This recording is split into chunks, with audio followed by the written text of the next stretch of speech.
Okay, that was not what I was expecting from a baseball game. Hey guys, it's Ian from the Gamers Gaiden, back talking about sports. For those that remember, JC and I did a little gift exchange a few episodes ago, and he got me Base Wars for the NES.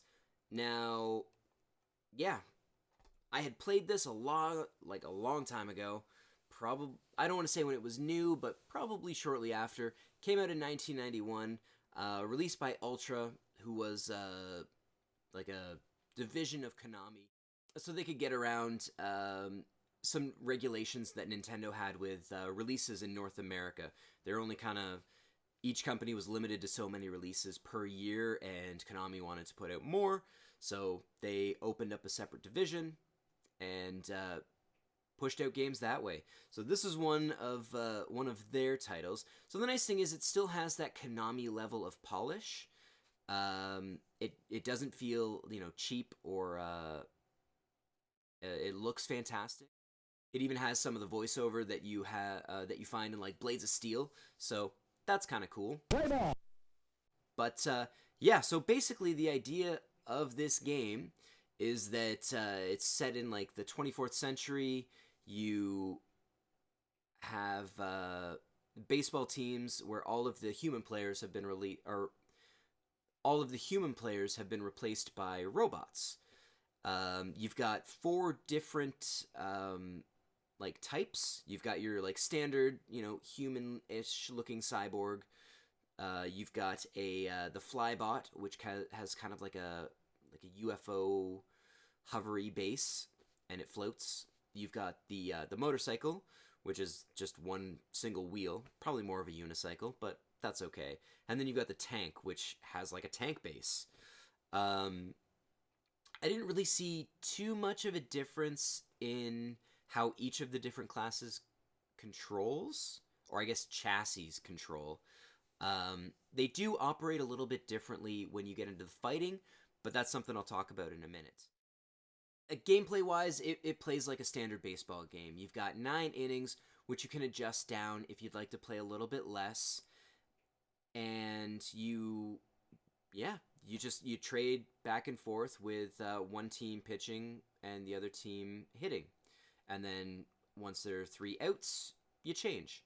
Where this game kind of shines is that you can get into fights, which you rarely see in baseball, but in Base Wars you see all the time.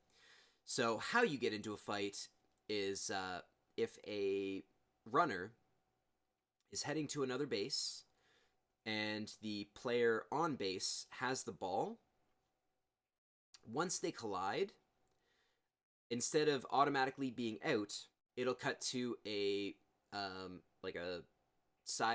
side-by-side fighting screen, almost similar to Blades of Steel, but with a full range of motion. Like you can move all like up and down as well as side to side, which is kind of interesting, and it does make the fights a little bit more complex. And yeah, you'll fight. Now, each player, like the defending player, always has full health. Or generally has full health, I should say. Again, complicated, I'll get into that in 1 second. Whereas the runner will have a proportionate amount of health based on how far they've traveled. So if they're almost at the other base, they will have almost full health. Whereas if they've just left where they started, they'll have like a sliver. So it's a lot harder to beat up a player when you're just leaving a base, as opposed to it's a bit more even if you get to the base and you're fighting over it. Warring over it, almost. Yeah, so as I mentioned a little bit earlier, each of the robots has health, which, yeah, you lose health through fighting, through getting hit by a pitch, and players will fatigue over time as well. So yeah, and when they do run out, they get destroyed. And if a team loses 3 robots over the course of a game, they have to forfeit. So you can win by taking out the other team, which I love. That's one of my favorite features about this, And for anyone who watched our sports episode many episodes ago, that was my favorite thing about the Mutant League games, was that you could win by taking out more players on the other team. You didn't have to be good at the game. You didn't have to know how to score or throw a touchdown. You just had to like keep hitting. And yeah, this is no different. Now there are a couple of different weapons which I thought was really interesting. You've got some like guns, you've got a power fist where it like shoots out, or like a rocket fist. They do have an iron fist where it just punches a little bit harder. And then you've got laser swords, which it does just look like a normal sword. I found the laser sword to be absolutely broken. Each of them also has like a jump. Now the ones with different bases, so the tank base, the motorcycle base, and the flybot, they actually will do quite a bit of damage from their jump. I found that the standard like cyborg didn't do as much, but still did a bit.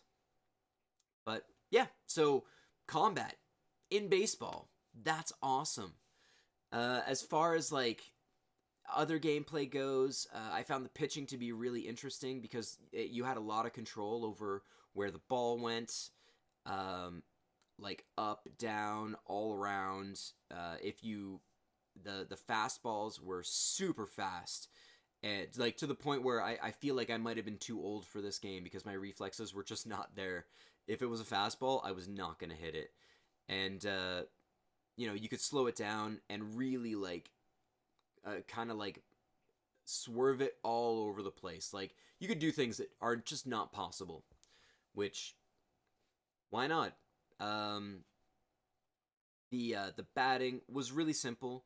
You couldn't really go. I didn't find that you could go like you could swing higher or lower. It was just kind of center, which was a bit of a bummer because I did find like with some of the control over the ball, you could just pitch high constantly and almost like never hit it.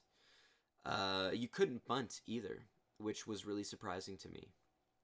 Or maybe you could, and I just couldn't figure out how to. So, if I'm wrong, let me know in the comments. But yeah, so I mean, those two were pretty good. The fielding, I wasn't too keen on. It would default you to the closest player that it thought would be where the ball was, and sometimes it would zoom in on them in the field, and they'd be standing there like glove open, like, all right, that's a good spot. Sometimes they'd like catch it, it'd be out. Other times it would land like 10 feet to the side of them, and you're like, okay. You kind of like, it was a lot of guesswork. So when you get to it, you'd kind of like always be moving them around and trying to make sure you're in the right spot. But even still, I found it was a little bit loose. And then beyond that, because it defaults to the closest player it thinks that you're going to be, it could be way wrong. And I saw a lot of times where there might be like a double or a triple off of what should have been like a single. I'm throwing out sports terms like I know what I'm talking about. I really don't, and I apologize. I don't play a lot of sports. But yeah, like it would be. I even saw like a couple home runs off of things that would go way out to the field. I did notice that if it wasn't like far enough to be a home run, but far enough to almost like hit the back, pretty much all of those dropped. I never caught one of those, and I don't know whether it was just like me being really bad at it, but I've also watched a few gameplay videos and noticed the same thing, so it could just be kind of a bug, and those ones were really frustrating because it was almost a guaranteed home run just from watching that happen. Now, I will say when a home run does get hit, it does this really cool, like zooming out to space, and like a jet fighter comes off of a space station and flies by, and if you get a grand slam, it'll actually send like three jet fighters and pass the screen. It says home run, and it's kind of lame, but it's also really cool. I don't have any footage of the grand slam because I got one playing against JC the very first night we played it, and I was not smart enough to try to record anything at that point, so somewhere you'll see the home run footage. But yeah, I don't know. I had a lot of fun with this game. I didn't dive into the pennant because I have been playing a lot of other things, and yeah, I didn't want to commit a couple hours to playing exclusively Base Wars. But I have heard that there is a lot of benefits to it, that you can modify your robot team quite a bit. You can upgrade their pitching abilities, you can change their weapons, you can upgrade their speed and their processing and all kinds of stuff. And I've heard that it really does make a huge difference. So that's kind of cool that if I do want to dive back into it, I can get into something a little bit deeper. And you know what? I mean, I don't know how much JC paid for this, but I do know that the price limit for the gift exchange was $15. So less than $15, people. If you've got an NES and you've never tried Base Wars, I would give it a shot. I think it's a pretty competent two-player baseball game.